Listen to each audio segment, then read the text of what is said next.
In this video, we're going to introduce the perfect active indicative of Koine Greek verbs, and we'll also mention and introduce very briefly the pluperfect active indicative. The perfect active indicative is far more common in the Greek New Testament than the pluperfect active indicative is, but the perfect active indicative is less common than the other tenses that we have learned so far, like the present, the future, the aorist, and the imperfect. So let's go ahead and jump on in with a review or overview of verbs that you have seen before. So you may have heard that Greek is a highly inflected language. Words will change to indicate elements of their grammar within the word itself. And so we have so far in this class introduced a couple of different tenses. We've introduced the present tense, the future tense, largely present time and future time. And then past time is covered by the imperfect tense and the aorist tense. The action of those two is going to be a little bit different from one another, as we will be reminded of in just a moment here. And now we have the perfect, the pluperfect, and the future perfect. So tense is going to be when or how the action happens, and you're going to have changes in the verb, how the verb looks, to indicate what tense that particular verb is. So once again, verbal tense mostly has to do with time. There are some Greek scholars who would sort of quibble with that statement, but for our purposes, the best thing to remember is that Greek tense equals time. So past time is covered by the aorist and the imperfect tenses, but the action of the aorist and the action of the imperfect are different from one another, and the aorist and the imperfect forms look different from one another. That is to say, if you want to view the action simply or as a whole completed in past time, you would use the aorist tense. I taught. The action of teaching is viewed as a whole rather than as an ongoing action. If you want to indicate ongoing action that happened over a period of time but was completed in the past, that would then be the imperfect. I was teaching or I was loosening. The present tense can either be that simple action or that ongoing action, and there's no difference in the Greek of how the word will look. So I loosen, or I am loosening, or I teach, or I am teaching are going to look exactly the same to one another in Greek, and it's up to you to determine which one makes more sense, whether it be simple action or continuous action. The same thing is then also true for the future tense. Looso means I will loosen or I will be loosening, either simple or ongoing action respectively. The perfect tense is a little bit unique insofar as it is going to span two different tenses. The sort of basic idea of time and action with respect to the perfect tense is action that was completed in the past, but the effects of that action continue on into the present. So I have loosened. I did the loosening in the past, and the thing that was loosened is still loosened. I loosened my shoestring, and it still is 3 hours later loosened and making me trip. I have taught students Greek. I have taught them in the past, and because they're such great students, just like y'all, they continue to know Greek in the present. The action is completed in the past, but the results of that action continue on into the future, or continue on into the present when it comes to the perfect tense. And then the future perfect, which is incredibly rare in the Greek New Testament, the action goes even further on into future time. So it's completed in past time and continues on to present and even into future time.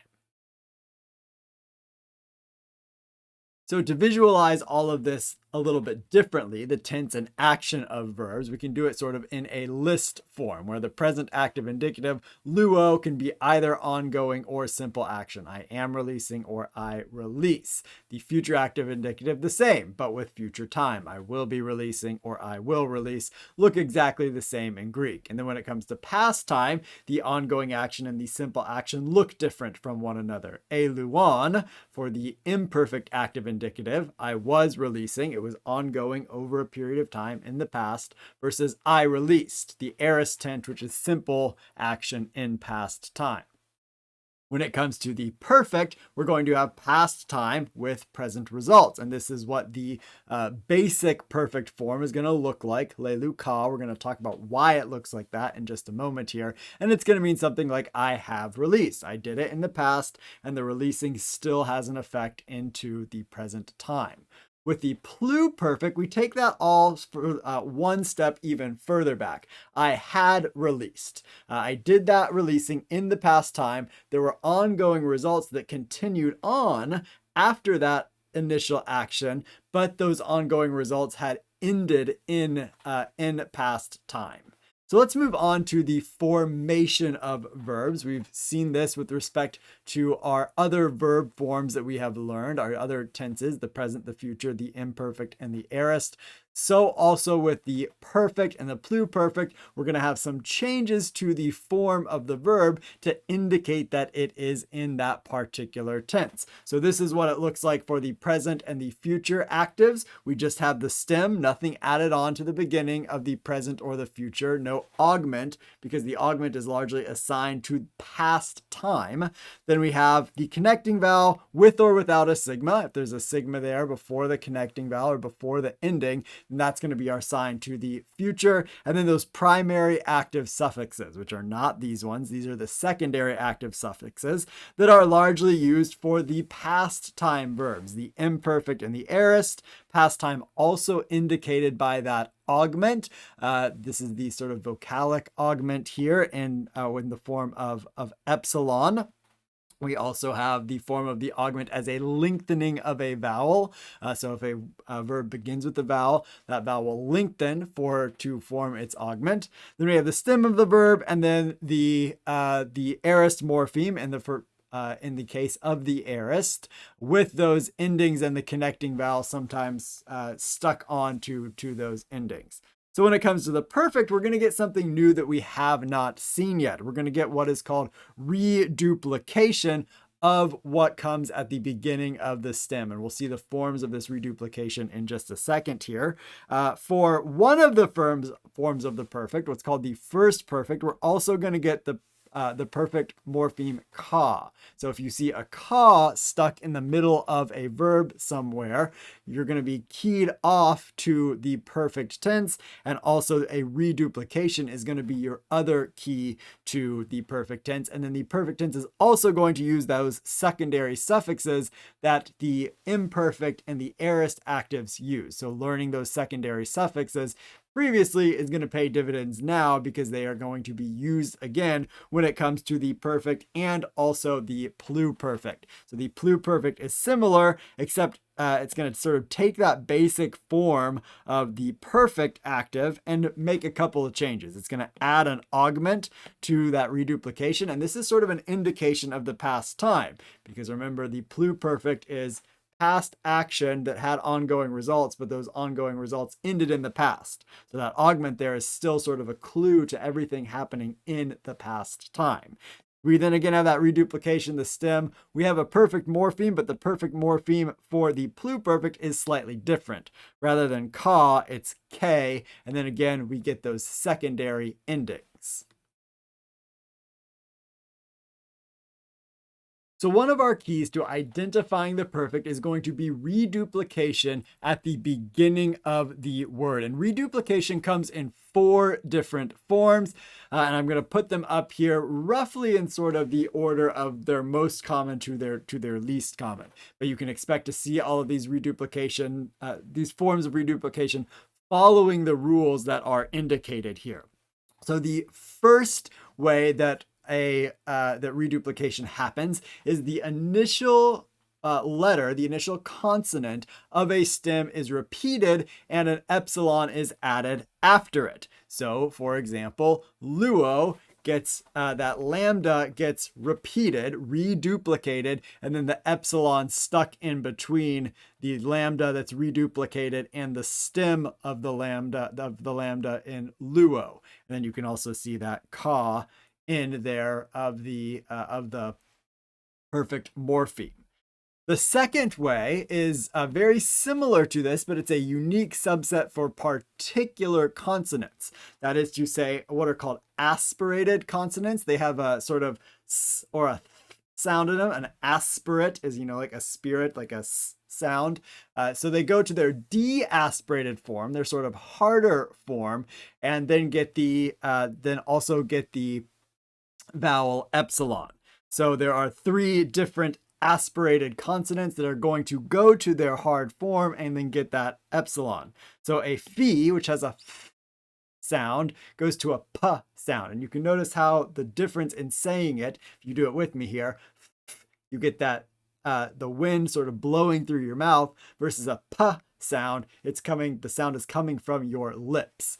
So you're making the hard sound of the p rather than the soft sound, the aspirated sound of the f. So a phi is going to go to a p and get that epsilon in between. A theta, again, if you say theta, the sound comes from sort of pushing the wind on your teeth, the tongue that's on your teeth, to ta, to the tau. So therapuo is going to go to te therapuo.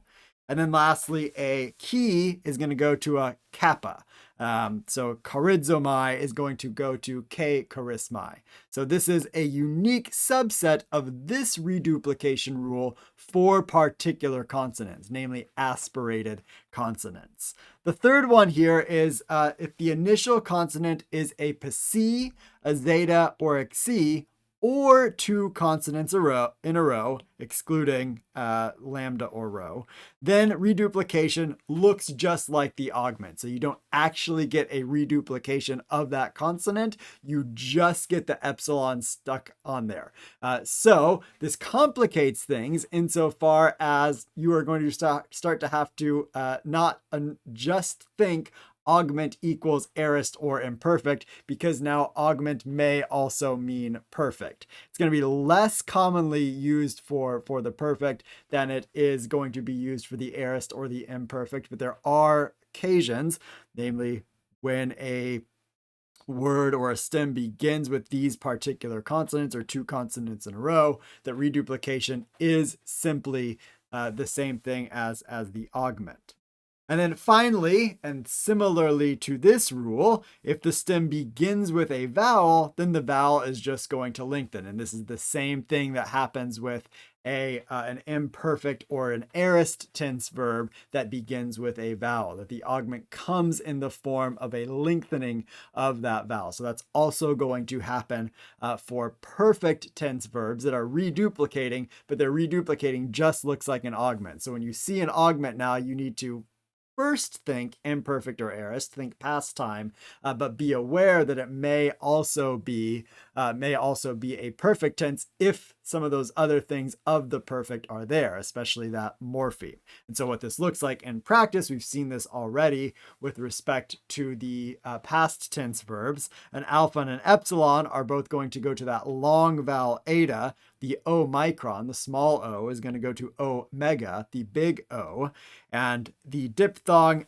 alpha iota and epsilon iota are both going to go to eta iota. So when it gets when this long vowel or short vowel goes to this long vowel, that allows the baby iota to go underneath the larger vowel.